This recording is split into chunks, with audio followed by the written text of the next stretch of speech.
अजित पवार यांच्या अपघाती निधनानंतर राजकीय वर्तुळात चर्चा सुरू झाली ती विलिनीकरणाची। म्हणजे शरद पवार यांची राष्ट्रवादी काँग्रेस मूळ राष्ट्रवादी काँग्रेसमध्ये विलीन होणार का याची। जवळपास 2 आठवडे यावर अनेक प्रतिक्रिया आल्या, चर्चाही झाल्या, पण आता मात्र या विलिनीकरणाच्या चर्चांना ब्रेक लागलाय। विलिनीकरणाच्या बाजूने बोलणारे शरद पवार गटाचे नेतेच आता विषय संपल्याचं म्हणतात। आमदारांना बोलवतात, पुढे एका लाईनीत बसवतात आणि सांगतात की बाहेर जाऊन तुम्ही विलिनीकरणाबद्दल बोलू नका।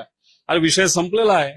अजितदादा असताना अजितदादांबरोबर आमची चर्चा काय झाली हे त्या ठिकाणी आम्हाला माहिती आहे। एवढंच नाही तर अजित पवार स्वतः विलिनीकरणाच्या बाजूने होते असा दावा शरद पवार गटाचे प्रदेशाध्यक्ष शशिकांत शिंदे यांनी केला। माझ्या माहितीप्रमाणे दादांना पक्षाच्या दोन्ही एकत्रीकरणाच्या संदर्भामधला निर्णय झाला होता। अनेक लोक त्यांचे पण बोलतायत। आता मला वाटतं की आम्ही हा विषय आता सध्या बंद केलेला आहे। दुसरीकडे कोणत्याही आमदारानं विलिनीकरणाच्या मुद्द्यावर बोलू नये असे आदेश सुनेत्रा पवार यांनी आमदारांच्या बैठकीत दिल्याचं कळते। कारण स्पष्ट आहे, राष्ट्रवादी काँग्रेसकडे 40 आमदार आहेत, महायुतीत त्यांचं स्थान पक्क आहे। शरद पवार गटाच्या 16 आमदारांची भर पडली असं गृहीत जरी धरलं तरी सत्तेच्या समीकरणांमध्ये फारसा फरक पडणार नाहीये। उलट नव्यानं आलेल्या आमदारांना राष्ट्रवादीच्या कोट्यातून मंत्रिपद द्यावी लागतील।